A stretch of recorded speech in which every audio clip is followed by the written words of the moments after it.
good marks. Isn't that amazing? Some of those pundits, they hate me so much and it was so hard. One of them said, he won the debate. I can't stand it. I can't stand it. They were almost crying. You know, one of the things that was interesting, and it came across even more so on television last night, was the room was loaded up. I think they had like 1,000 seats, which isn't a very big room. That's far less than the people we have today. But they had, let's say 1,000, and they were supposed to have the young people from the college. And what happened is all the rich donors and special interests and the lobbyists got all the tickets, right? Boo, boo, boo. Oh, and I know so many of them. I'm looking at I see these people there, a lot of money, tremendous money, by the way, in that room last night. But I'm looking at these people with those angry faces, and they're looking at me. How could you do this to us? So, and you saw where I complained. I said, all these people, they're giving Bush, who's just wasting money. He's just wasting it. He's taking it. Why don't you just throw it out the window? What they should do is give it to the vets. That would be really nice, okay? Right? But a guy like Bush, he's got $128 million. I've never seen it. He's at the bottom of the pack. And it's just a total, it's such a waste. Well, actually, it's not a waste because all of those handlers that he's got make a lot of money. You know, they make a lot of money. So what you do is I'm looking at the room and I see special interest guys. I see people that represent the insurance companies, the oil companies, the drug companies. That's why we pay so much. You know, the drugs. You know what's happening with the drugs, right? So for Medicare and other things, we're the largest purchaser of drugs in the world. Prescription drugs and other drugs to make people better, fine. And we're the largest. And yet we buy for practically the same price if you go to the local drugstore and take something off the counter. That's what we pay. You know, people say, do you think you can find any waste in the country? How about like, you won't believe what we're going to find. This is just one thing out of many. So if you go to the drugstore and pick up a drug, it's not that much difference in price because we're not allowed for some reason. I don't know what the reason is. I do know what the reason is, but I don't know how they can sell it. We're not allowed to negotiate drug prices. Can you believe it? So we buy drugs, biggest in the world, and we pay about $300 billion more than we're supposed to if we negotiated the price. So there's $300 billion on day one we solved. Now here's the difference. In the room last night, you had representatives of drug companies. They are giving money to numerous of these people. Like the head of Johnson & Johnson is Jeb Bush's top fundraiser. So, I mean, tell me. So let me ask you, do you think Jeb Bush is going to make drug prices competitive and he's a good guy. It's Woody Johnson. He's a friend of mine. He's a great guy. But Woody Johnson is the head of Jeb Bush's fundraising thing. So let's say Jeb won, which is an impossibility. It's not going to happen. But let's say, but this applies to everybody else. Let's say Jeb won. Woody Johnson of Johnson & Johnson is the head of his own. How is it possible for Jeb, in all fairness to Jeb, to say, Woody, we're going to go out and fight competitively? You're talking about billions and billions of dollars that they won't collect, that they're collecting right now in profits. And that's the way our country's working, folks. So what happened is I made the announcement last night that in the room, you know what happened? A lot of the kids, they were supposed to have like 700 or 800 passes for kids. And I blame the RNC for this. I mean, I think it's terrible what happened last night. I wanted tickets. They said, you have 20 tickets. 20 tickets, I'm the one that brought all the action, right? Am I the one? I mean, if these other guys came up here today, there'd be 4 people in the front row.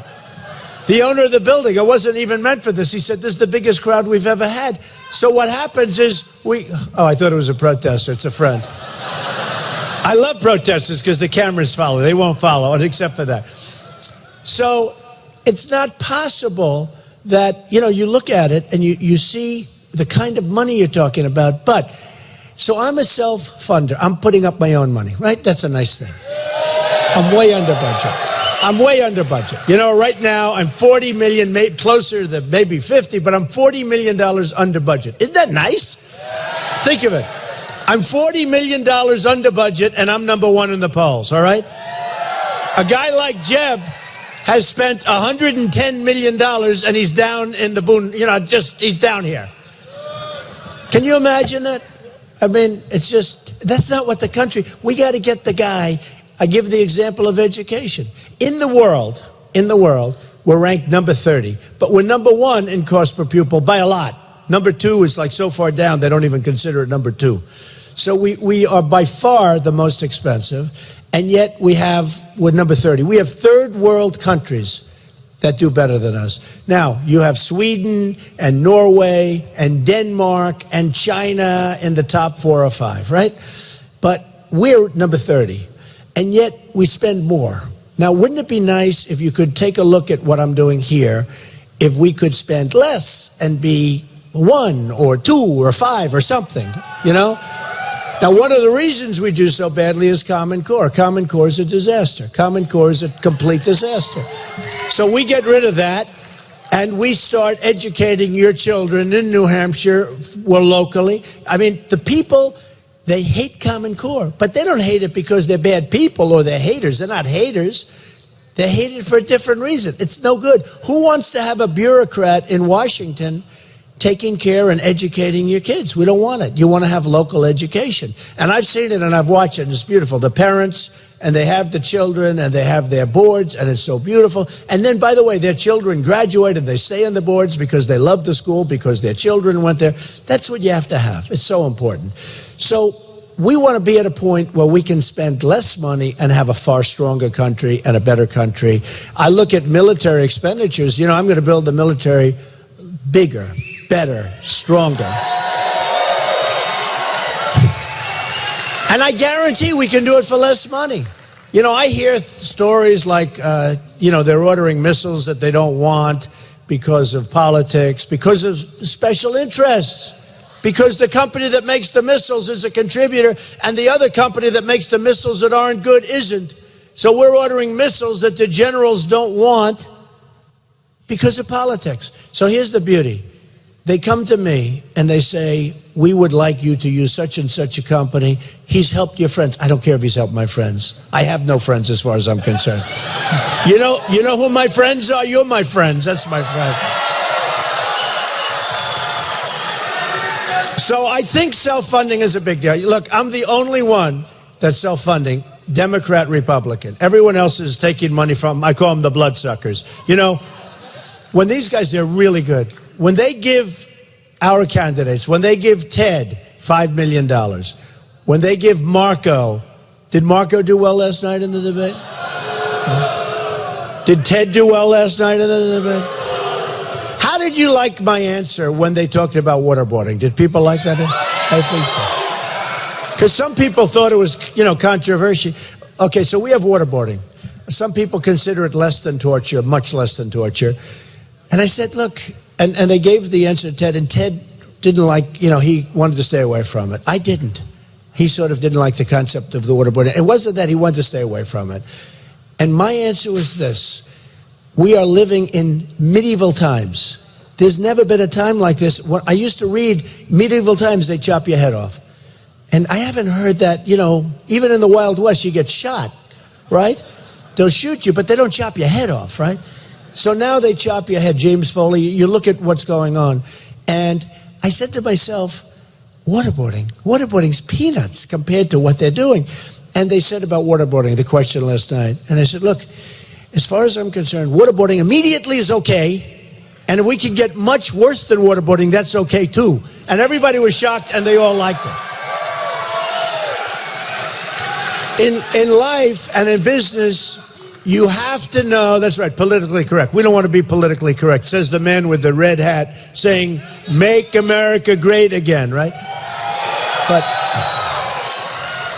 But so important, and it was just, I didn't know if this question was coming up, but I gave an answer that wasn't maybe politically, well, we can't be politically correct. We don't have the time, we don't have the strength, we don't have anything to be. It's okay, you want to be good, you want to be good people, but they are doing such a horrible thing. You know, when they're willing to fly airplanes into the World Trade Center, fly airplanes into the Pentagon, head an airplane into the White House, where we had some very brave souls on that plane that ditched it before it got there, right, in Pennsylvania, right? Those people were great. But when they have this kind of hatred and this kind of evil, waterboarding, And I guarantee you, they're sitting back there saying, can you imagine these stupid people talking about waterboarding like it's the worst thing, and they're chopping off heads? So when they gave me the question, and the best response I got last night from all of these donors, that you have to understand, they weren't my donors. They were donors to these other guys, and you could see pockets. They went out, because they're rich, and they bought the tickets from the kids that were given the tickets. The kids made a fortune last night. The kids were scalping tickets last night. And the people out there, and I was told, oh no, we gave them to the children of the college. They didn't give them to the child. Unless the child is 54 years old and lives on Park Avenue. So I looked at that audience. I said, this is really tough, because I have an audience where I am their worst nightmare. Because I'm not taking their money. I'm richer than they are. I don't need their money. And that's what we need. That's what we need. So it was a very interesting, and people found that interesting last night. In fact, when I heard about it, I said, thank you very much. What the hell did he say? He wants to know. Go ahead, say it. He wants to know, who's paying for the wall? Who's paying for the wall? Mexico. Actually, we kid and we have fun. They are paying for the wall. First of all, no, they are. Why wouldn't they? They make a fortune off the United States. They have not helped us at all with illegal immigration. We have tremendous problems with illegal immigration. New Hampshire, I have so many friends in New Hampshire, and, before the political thing that we started 7 months ago, I've been up here many times. Great place, great people up here, and that's why I'm asking for your vote. You guys better vote for me. But I don't need your money. You know what I said before? I said, I don't need your money. I need your vote, right? Keep your money. I don't want any of your money. Most guys are saying, will you contribute? We'll take anything you have. Give us an undershirt. No. I don't want anything. I want one thing. On Tuesday, you have to get out and vote. Okay? Because we have a movement going on that is unbelievable. What's going on? It was on the cover of Time magazine last week. And they talk about this movement. It's unbelievable what's happening. And no matter where we go, we get these crowds. And we're going to do great in South Carolina. We're going to do great in Nevada. We're going to do great in the SEC, which are the next events. But we have something going on, and it's a simple movement. It is. Make America great again. We're going to make America great again. And we maybe have a chance of making America greater than it's ever been before. We're going to bring our jobs back. You got stripped in New Hampshire. You got absolutely stripped. But one of the things I hear about New Hampshire so much, and it's shocking, I've heard it for a long time now, but shocking, because you drive through the beautiful wooded areas. I mean, it's beautiful. It's a beautiful place. It's one of the most beautiful places you'll ever see. And it's true, there's a love for it. And there's a great spirit in New Hampshire. There's a great spirit. But one of the problems, and it just doesn't seem to go, and that's why it's so surprising to me, and maybe it makes more of an impression, the heroin problem, the drug problem, and all of the stuff that's pouring in is incredible. I mean, the drugs coming into New Hampshire is just incredible. And when I'm with people, when I come out and I'm with groups, usually people will talk about, let's talk about the military, which they do talk about, and they talk about the vets. We have ALLWell.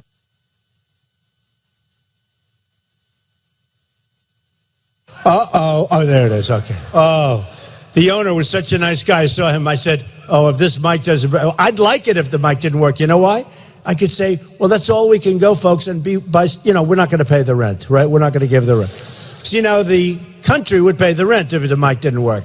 If the mic doesn't work for me, I say, sorry, I'm not paying anything, right? So anyway, but we have Al, and we have so many of the people from the vets. But the thing that I hear more than anything else in terms of New Hampshire is the drug problem. And you just don't associate it with New Hampshire. But they have a tremendous problem. It's pouring across largely from the southern border.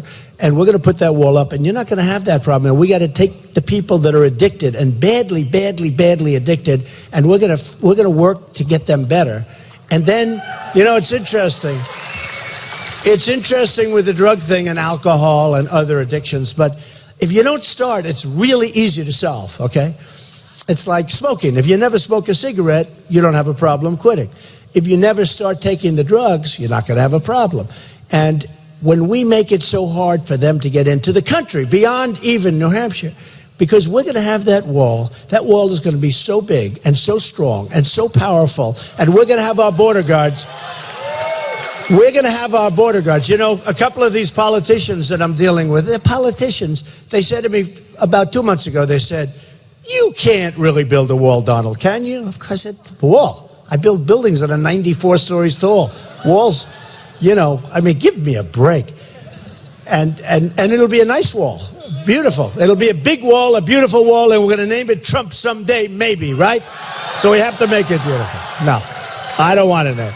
But it will be a powerful wall. And I always talk about, right now they have these walls where they build ramps. I never understood. They build ramps going over these little walls, right? You know, we have walls already, little walls. I call them the little baby walls. And they build ramps, and they have these trucks driving right over the ramps, over the wall and down, loaded up with drugs. They drop the drugs off all over the country. Then they come back over the ramp. I said, why don't they just knock the wall down? It's a little wall. I never understood. Why did they why do they do the ramp? I guess maybe they want to be nice to us. They don't want to do any destruction, right? So we end up getting the drugs, and they end up getting the money. It's not going to happen that way anymore, folks. It's not going to happen that way. So when I say I'm going to build a wall, these politicians come up to me, and they're well-meaning, but they're politicians. They don't know anything. I mean, honestly. They know one thing, how to get reelected. That's what they know. They're good at that. And the way they get reelected is all those guys in the audience last night take care of them. And the drug company guys make sure that you never negotiate the price of drugs.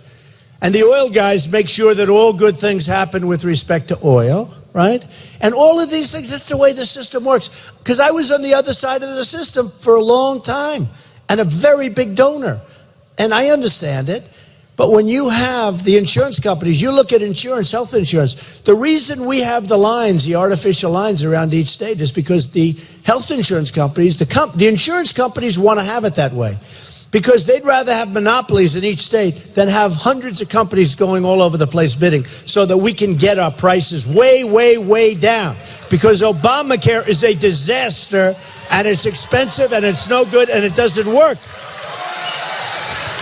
So the insurance companies say, they were in the room, I saw them last night, I know these people. The insurance companies say, listen, I want to take New York. You take some other place. You take Iowa. You take some other place. I want California. Personally, California is very good. But they have lines around the states, okay? And New Hampshire has the same thing. And for those of you that own business, it's very hard to get many competitive bids. So what the insurance companies do is they say, I'd rather have New Hampshire and not have a lot of bidding than have the right to bid all over the United States, right? One problem. You can't make a good deal. So hard for me to make deals. I have thousands of employees. So hard for me to make deals on health care because I can't get bids. All right? Now, once we get rid of the lines, it'll be easy. Why can't we get rid of the lines? Because the insurance companies give tremendous political contributions to the guys that I'm on the stage with. So whether it's the insurance companies or the drug companies or the oil companies, it's all the same thing. We're never going to get our country back if we keep doing this. We're never going to get it back. I tell the story, and to me it's a great, I could use any one of 100 different places, probably much more than that. But where Ford moves, they're building their big plant, and they're building it in Mexico. And they're closing a lot of plants. They're building a $2.5 billion automobile plant. Trucks, automobiles, and parts. $2.5 billion in Mexico. And I say, how is that good? How is that good for us? Look, New Hampshire knows better than anyone, because you've lost a lot of business to Mexico, okay? I see these places now that some are empty and some are converted to senior citizens, some are converted to apartments. But in the meantime, you need jobs. You don't necessarily need the apartments, you need jobs. And you're taking the jobs out, you're giving them to other countries, and we're going to end that. We're not going to let it continue to happen. We're not going to have any jobs. You look at manufacturing right now. Look at Caterpillar Tractor. It's a great, great company. But if you look at what Japan is doing with their currency, the yen, they're dropping the hell out of it. They're devaluing their currency to such a point that Komatsu is knocking the hell out of Caterpillar. We have to say, you're going to do that, we don't want your cars. Okay? They won't believe it, Except if I'm the messenger. You got to have the right messenger. No, you got to have the right messenger. You know, see, the problem is we have people that don't know the first thing about negotiation, really. Business, but common sense, but it's negotiation.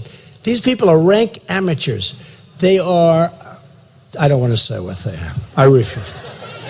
I'll get in trouble. See those people? See all those cameras back there?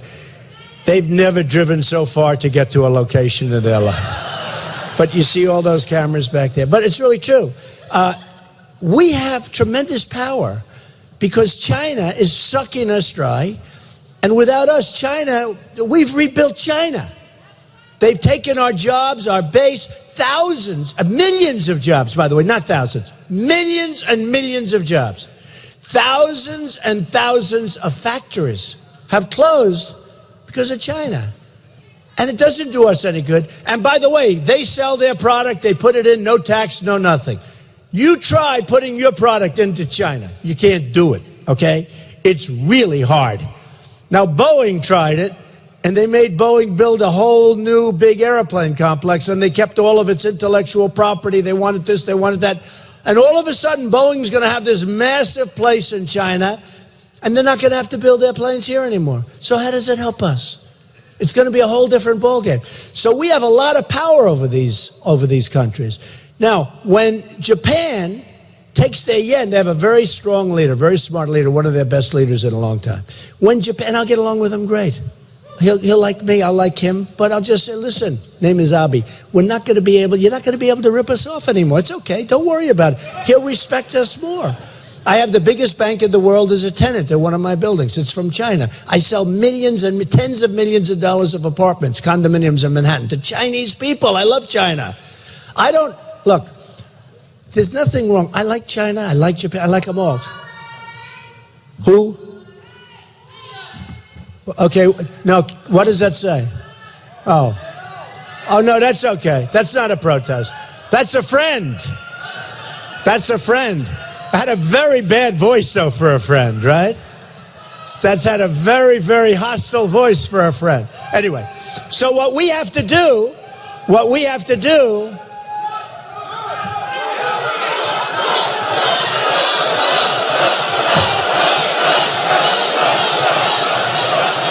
yeah, get him out of here, please. Any power. We owe Japan right now $1.6 trillion. We owe China $1.7 trillion. Isn't it amazing?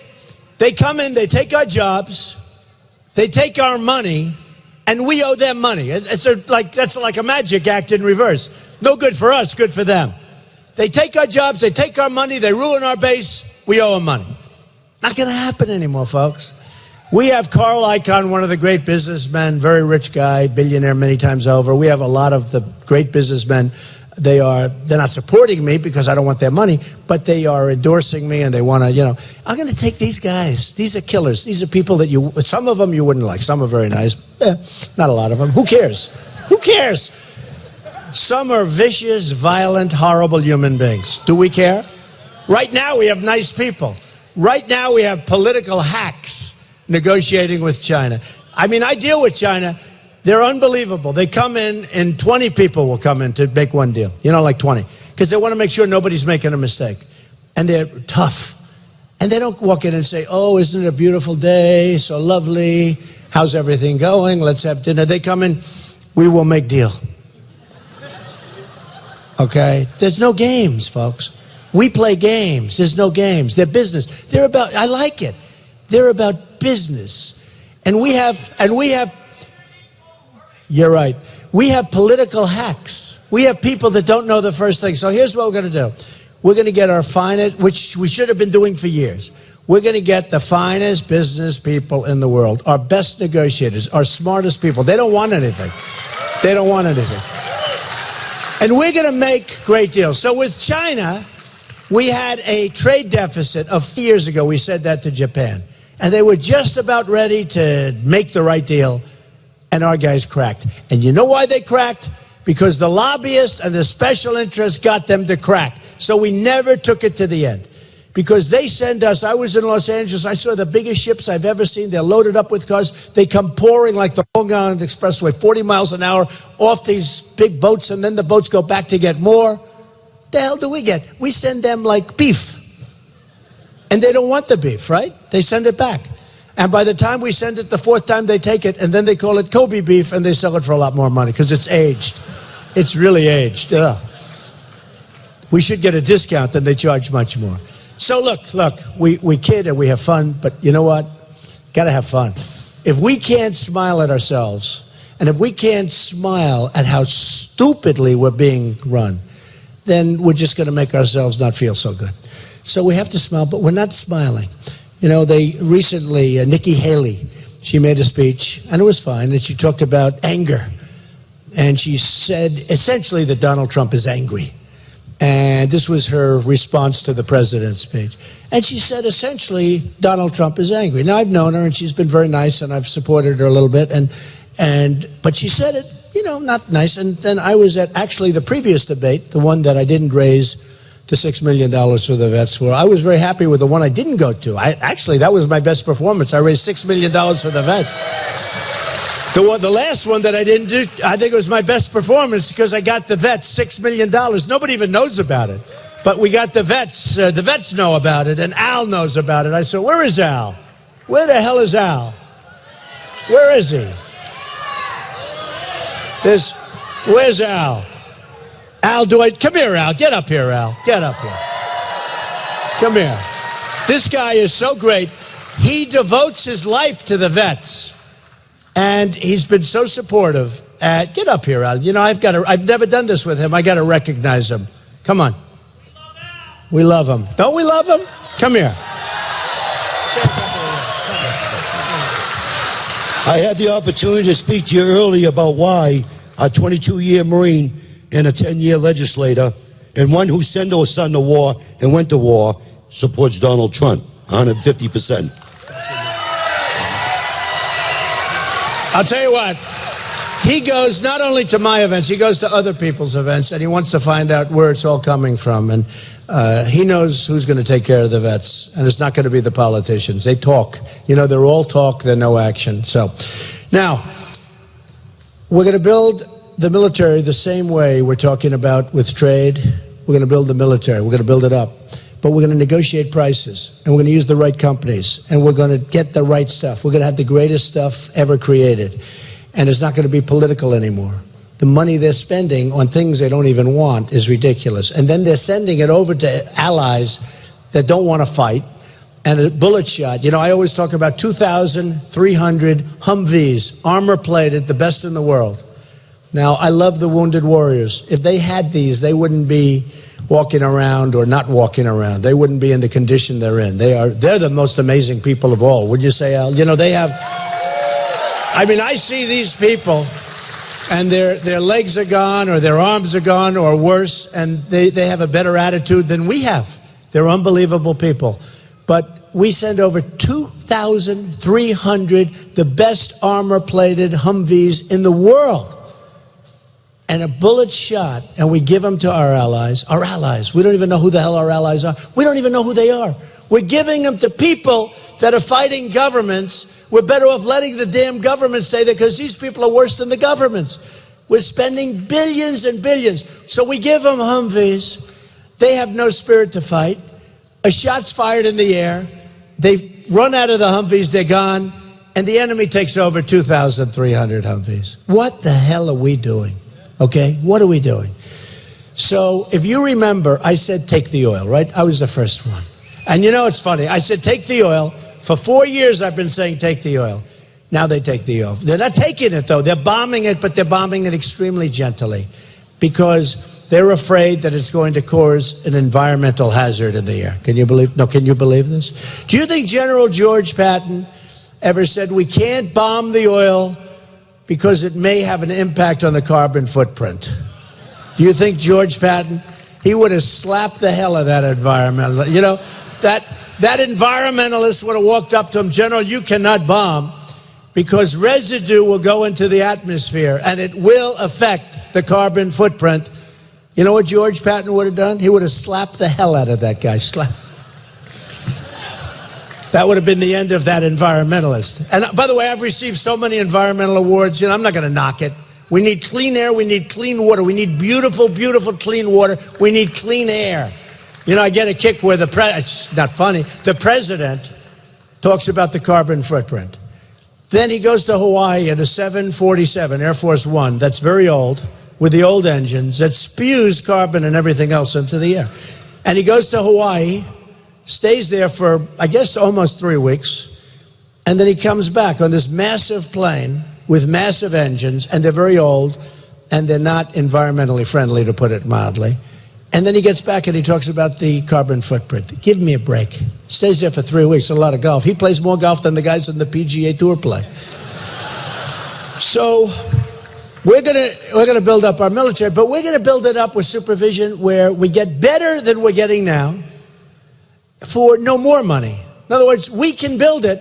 I don't even like to say less money, but we can build up our military, and we'll build it bigger, better, stronger than ever before, and we won't spend any more money. It's just like the drug situation where I told you, well, we can't negotiate the price of drugs. You probably have that same stuff in the military, and people don't want to talk about it because they want to keep it that way. Oh, am I going to make enemies with some of my old friends? My old friends. Some of those guys, I sat there, I looked, and then you wonder why they booed me when I attacked poor Jeb Bush, who brings out his mother because he needed help. No, he needed help. Mommy, please come walk in the snow, Mom. I like his mother, but I don't like that stuff. I don't like that stuff. We got to do it on our own, okay? We got to do it on our own. So we're going to do that with the military, and we're going to make this country so strong, and we're going to make those borders so strong. And I'm telling you, I was going to tell you about the Ford plant. So here's what happens. So Ford opens this plant. I wouldn't let it happen. I wouldn't let it happen. But let's say Hillary, can you believe it? Now, I will say this. I don't agree with Bernie Sanders on much, although I agree with him on two things. Trade. On trade, he said we're being ripped off. He just doesn't know how much. I know how much. Bigger than he even thinks. The difference is I can fix the trade, and I'm going to make a lot of money with trade, whereas he can't do anything about it. He just knows we're being ripped off. So he's got half of it, but he doesn't have the other half. But he's right with Hillary because she's, look, she's receiving a fortune from a lot of people. There's no way she's going to tell Ford to do anything because I know people that donate to her. She can't do it. She can't do it. If she wanted to do it, she can't do it. So here's what happens. So I say I'm not going to let that happen. Ford's not moving because we have a lot of power if we want to use it. And if Hillary says it, well, I'm not going to let it. Look, she's smart. She's going to say I'm not going to let it happen. And then the following hour, she'll get a call from one of her donors or one of the lobbyists representing Ford that gave millions of dollars to Hillary, or one of the special interests, or one of the shareholders that they know. Oh, you have to let it happen. And 100% she's going to let it happen. Now, here's the difference. They call me, and they'll say, Mr. President, this is a wonderful day. I say, explain to me how it's good. You're closing up in Michigan and other places plans to build in Mexico. Please explain how it's good. And they'll say, well, it's good, but we do want to build it. I said, that's okay. You can build it. But we are going to charge you a 35% tax for every car, every truck, every part that you bring across our border. We have to do it. We have to do it. And here's what's going to happen. As sure as you're standing there, and I'm sorry we couldn't get you seats, but there are just too many people. Don't worry about it. But as sure as you're standing there, they'll say the following. This is 100%. This isn't like maybe 82%. This is 100%. They'll say, Mr. President, we have to build the plant. We want to build the plant. We have commitments to build the plant. I said, that's okay. You're going to pay 35. They are going to call back the following day. And they're going to say, could we persuade you? I'm going to say no. Then I'm going to be called by people that I know. I'm going to say no. Nobody gives me money. I'm going to say no. And then I'm going to say, do it or trouble. And they're going to say the following. They're going to call me back within 48 hours. And they're going to say, Mr. President, we've decided to build the plant in the United States. I'll say, thank you. Thank you. That's what's going to happen. That's what, by the way, 100%. 100%. Nabisco in Chicago has a massive plant. No more Oreos. They're moving the plant to Mexico. No more Oreos. It's a good thing. We could lose a little weight. No more Oreos. But Nabisco has a big plant in Chicago. They're moving the plant to Mexico. Tennessee had a big deal for a massive automobile company, was going to build a big plant in Tennessee. It was all set. The deal was almost set. It was going to be announced. Just before it got announced, they decided they were going to move it to Mexico. So you tell me why we should allow this to happen, and while we should allow these cars and these trucks and these parts to pour into our country and no tax. Okay? Now, I'm a free trader, but you can only be a free trader when something's fair. I want fairness. Same thing with China. China, it's true. China sends everything in here. You know, we're stupid. We're stupid. We have stupid leaders. We have stupid people running things. China sends billions and billions and billions of product into our country. No tax, no tax. You try sending something into China. You can't do it, folks. They call it a tariff. I have a friend, he's a very rich guy. There goes the rent. One more time, there's no rent. One more time, George, if you pay the rent, you're fired. One more time with this mic and you're fired, George. So, I have a friend, he's a rich guy. This is an expensive item. But he bought an airplane from a man in China who bought the airplane over here, and he can't get it back to China because the tax is so massive, almost as much as the price of the airplane, that he was better off selling the plane. So he sold the plane to my friend at a huge discount because he didn't want to pay the tremendous tariff or tax to get the plane back into China. People don't know those stories. People don't know those stories, okay? And their stories are all over the place, all over the place. A year ago, if you've been following what I've been saying, well, yeah, almost. I've been doing this now for 7 months. Can you imagine I've been a politician for 7 months, all right? Can you believe this? June 16th, coming down the famous escalator. A big decision, because it takes guts, believe me, to run for president. It does. It takes guts. You need a lot of guts, and we need a lot of energy and a lot of everything. You need a lot. But it's going great, and we love it, and we love it, and we love what we're doing. We love the end game. I don't love doing it. It's not that I love this. I love the end game because we have something that we cherish, that we love, our country, and we're going to do such great things with it. You know, we're going to do such great things. But we're coming down the escalator, and if you were here then, I was talking about, in that general vicinity, I was talking about what Japan's doing, and you see what's happening with Caterpillar. And I told you, I have a friend who's a big excavator, buys big equipment, always buys it from Caterpillar, and he bought from, and this was a while, now you see what's happened to Caterpillar stock, but he bought from Komatsu, which is a big excavator, big company that makes tractors, etc., in Japan. I said, what happened? He said, I love Caterpillar, but I can't help it. I have an obligation to my family, my company, my employees. I bought from Komatsu. Why? Because they have so devalued the yen that I had no choice. I had to do it, Donald. And I said, really? And he felt badly about it. I said, is the equipment as good? He said, no, but it's good. It's very good. It's not bad, but I had no choice. And I said to people, you know, if you own Caterpillar and some of these companies, with what these foreign countries are doing with their currencies, especially China, by the way, which is the king of the world of currency manipulation, the king of the world, they'll never allow our companies to compete with their companies, ever. And they do it based on currency manipulation.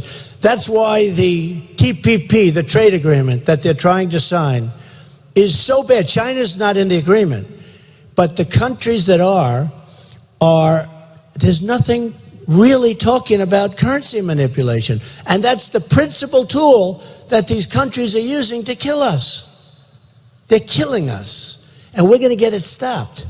And that agreement is a horrible agreement. And by the way, China's not in it now, but it's so beautifully set up. They're watching it, they're studying it, they have it. They are going to go at some point into the back door. They'll be in it, and they'll take over that agreement, and they'll make even more money than they're making right now. So I'm not upset with China. I'm not upset with Mexico or Japan. Their leaders are just too smart for the people running our country. The people running our country don't have a clue. They don't have a clue. And I refuse to say they're stupid. See, the woman just said, they're stupid. I said, I refuse to say that. I'm going to admonish you. Okay, you're admonished.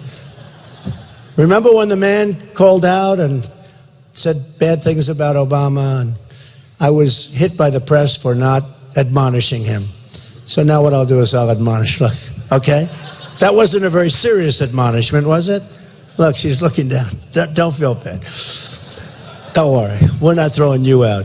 You're one of our fans, right? So we're not throwing, you're staying right there. No, but the people that are running our country. And then you look at the granddaddy of all, which I thought was the greatest, but it's not. The greatest follows it. So the Iran deal, where we give them $150 billion. We get nothing for it, nothing. We don't even get, I mean, ultimately we got our prisoners back. We essentially paid $150 billion. That's got to be the greatest ransom in history, if you think about it, right? I just thought of this. $150 billion for the 4 guys. We pay $150. That should have never happened. We should have gotten those prisoners back 4 years ago or 3 years ago. We go in and we say, we got to have our prisoners back. Before we start the negotiation, they're going to say no. We're going to say bye-bye. We're going to leave the negotiation now. Enjoy yourself. And then you ratchet up all of the things that we do, right? You ratchet the hell out of it. And you come back. They'll get a call within 1 day or 2 days if they're tough. And they are. They're great negotiators. And they'll say, we're going to give you your prisoner. Then I go a step further. I say, one of the reporters from CNN, Dana, commonly known as Dana. Where's Dana? Is she back there? She said something that was very interesting. The great Dana Bash. She's a great, great reporter, great talent. She's a great on-air talent. But she said something. She said, you know, you've been saying about your father. My father said, son, take the lumps out. Because he said, sometimes I'm too direct. And I learned from my father, because he was a great teacher. I learned, take the lumps out. So now I'll go back. We have our prisoners back, right? Now I go in to see our great negotiators, the Iranians, the Persians. The Persians are great negotiators. Now, in the old days, I would have said, we're not giving you the $150 billion. And they'll get angry, we'll get angry, everybody's angry. And sometimes it takes a long time to recover from that. So that's the old days. But you get wise, especially when you have a smart father that teaches you, right? So now I say differently. I'll say, gentlemen, we have a problem. We owe $19 trillion. The Republicans just approved a budget that's going to add another $2 trillion. It took them like less than a day to get this thing done. It's an embarrassment that they improved it. The only one that benefits are the Democrats. They got everything they wanted, funding the Syrian refugees coming in, funding other refugees coming in, funding illegal immigrants. They got everything they wanted, right? So now I say it differently. I say, we don't have the money. Sorry. We want to give you the money so badly. We don't have anything. Okay? That's nicer than saying we're not giving it to you, isn't it? So they'll get angry, but not nearly as angry, because by the time I finish with them, they'll feel sorry for us, okay? And they'll say, no, no, no, and they'll leave, and a week later we'll call back and we'll make it. We'll save $150 billion, okay? I guarantee we'll save 100. And we'll end up with an agreement that's better than the one we have now. We never walked from that deal. Think of it. One of the things you have to do every once in a while is walk. How do you negotiate a deal where they're dancing in the streets all over Iran, calling us stupid, burning the flag? This is before the deal got done. They're celebrating the deal, saying how stupid we are, saying it's one of the greatest deals ever made. They're dancing in the streets. The population is even saying, what a great deal this is, right? And we keep going in for more meetings. If they started dancing in the streets before I made a deal, I'd say, I'm getting the hell out of here, because it would be embarrassing, right? We never once walked from the deal. And I kept waiting for Obama to walk from the deal, meaning his person, Secretary Kerry. Wouldn't it be great? Hey, how about if I represented the United States instead of Kerry? Do you know how good that deal would be? Do you know how good that deal would be? Okay? Do you know how good that deal would be? Or if we got one of our great business people to negotiate that deal. Who the hell? It wouldn't be like Trump, but that's okay. But look, so here we have this deal that's a horror show. 24-hour, 24-day inspection period. But that doesn't start. The clock doesn't start ticking until you go through a whole process. All sorts of other problems like self-inspection. How about self-inspection? Remember? And I joke. Obama calls him the supreme leader. He said, the supreme leader said, I'm not calling him the supreme leader. Not my supreme leader. The supreme leader said the following. There's something going on here, I'll tell you. Something very strange. But how about you call up and you say, this is a self-inspection area where it's a very secret area where probably that's where they're making their deal, right? So it calls up and says, we hear you may be making nuclear in this area. And you have to inspect. Would you inspect and call us back? Oh, yes, we'd love to. Next day. No problem, Mr. President. We aren't doing it. We just checked. We're self-inspecting. Where do these people come from? Where do our people come from? And as bad as it is, it's worse. Okay, so I've been saying it's one of the great deals I've ever seen. Greatest deal I've ever seen. To get $150 billion, we get nothing, right? Okay. But then I thought to myself, wow, it's not. That's peanuts. What else are they getting? They're getting Iraq. They've wanted Iraq forever. Forever. But we have Iraq, and they have Iran, and they were always the same militarily. And they fight, and I tell this all the time. They fight and fight and fight. They move 10 feet here, 10 feet here. Somebody uses gas, it gets exploded, They stop fighting for a couple of years, then they go back and they fight. The line never moves, right? They fight. It neutralized. And I said in 2003, 2004, don't do it. I didn't know about weapons of mass destruction, which turned out that they didn't have. But one thing good about, if you take any look, their leadership, anything, in Iraq, they used to kill terrorists, right? Saddam Hussein killed terrorists. Okay, today it's Harvard for terrorism. You want to be a terrorist, you go to Iraq. Saddam Hussein used to get great pleasure out of killing terrorists. We didn't have these problems like that. So he would kill terrorists. Now we have a mess. So and this only came up in my mind a couple of weeks ago, because I talk about the Iran deal because I cannot believe how bad a deal it is. It's a great example of bad deal making, right? And then I said, wait a minute, the best deal is that they're actually getting Iraq. So Iraq has the second largest oil reserves in the world. So Iran is now getting Iraq. They're taking it over, just like you hear, they're taking it over. Now they're getting Yemen, and they don't want Yemen.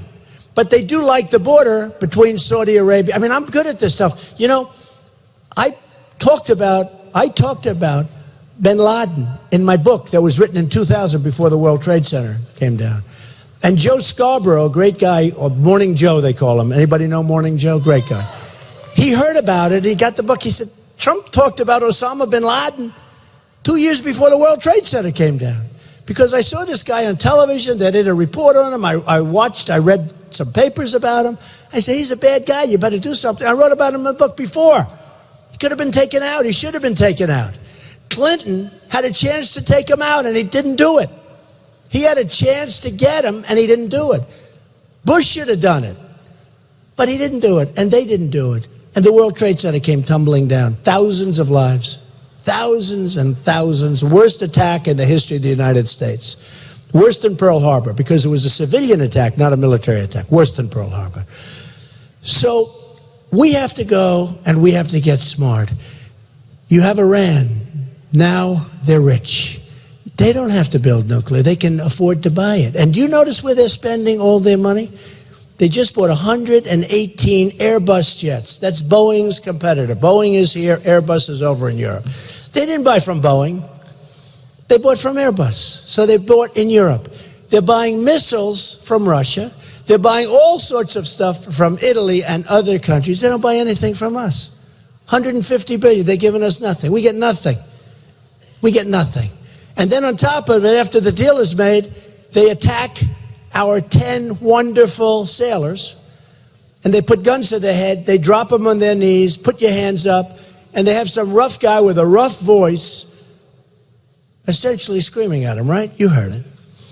humiliation. Now, they'd still be there. They'll be there forever, except they're smart. They didn't get their $150 billion until 2 days after that. And they didn't want to say, oh, gee, we're not going to get, they're smart. So they let them go. Vicious, vicious humiliation for us. Not going to happen with us, folks. It's not going to happen with us. All right? Just remember that. So we're going to be tough on the border.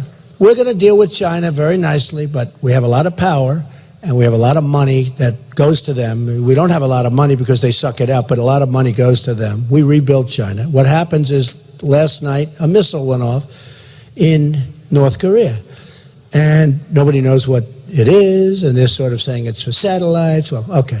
So there's a lot of threats being made by this guy. We have 28,000 soldiers on the line.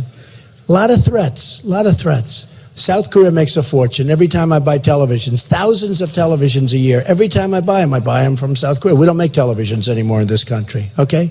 We should. We don't make televisions anymore. We used to make Zenith and this, and we don't make them anymore, RCA. So now you got to buy them from there, thousands. They're an economic behemoth. They pay us peanuts. They pay us peanuts. They should pay. They should pay. At least break even, at least something. They should pay. We protect Germany. We protect Japan. We protect places you don't even know about.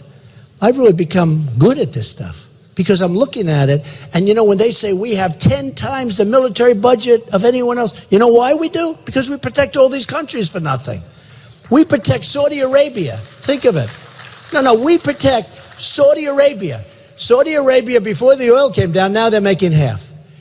Saudi Arabia, before the oil came down, was making $1 billion a day. And we protect them. We get peanuts.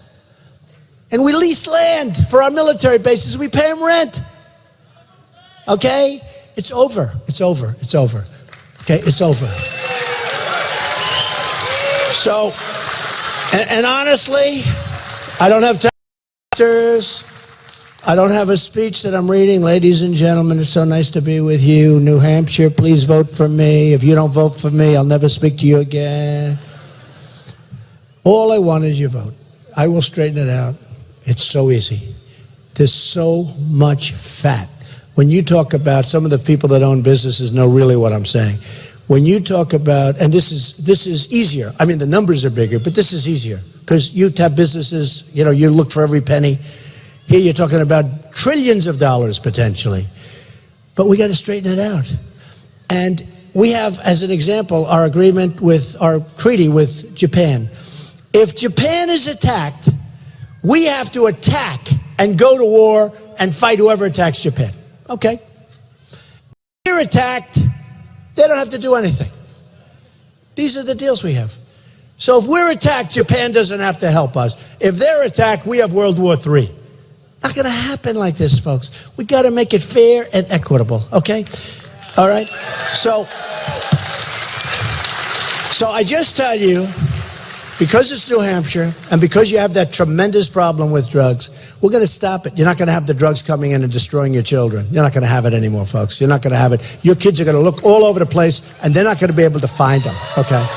They're not going to be, when mommy and daddy go to Florida and they want to get drugs, they're not going to find them. They're not going to be all over the streets. And so cheap. Part of the problem is this stuff is so cheap. That's the allure. They're not going to find them. They're not going to find them because we're going to stop it up. And we can do it. We have great Border Patrol. You know, I started this where the Border Patrol called me and they said, could you come to Laredo, Texas? I went to Laredo, Texas. That's the first time anybody saw the hat, the white hat, like that guy's hat. The white Make America Great Again hat, right? I went to Laredo. I spent a day. These are incredible people. These are people that want to do the job, and they're being told, stand back. Stand back. Let the people flow through. Leave them alone. Don't touch anybody. You saw the recent, declaration. If you catch anybody, let them go. What the hell is going on here? And we have a massive problem. Illegal immigrants. We have 179,000 criminal illegal immigrants in the country right now. These are people convicted of crimes. Some of them are rough dudes. 179,000 people. That's bigger than any city in New Hampshire. You know that? It's bigger than any city in New Hampshire. We have 179,000 illegal, these are criminals. I'm not talking about illegal immigrants. I'm talking about illegal criminal. We can't have it. It's over. We're getting them out.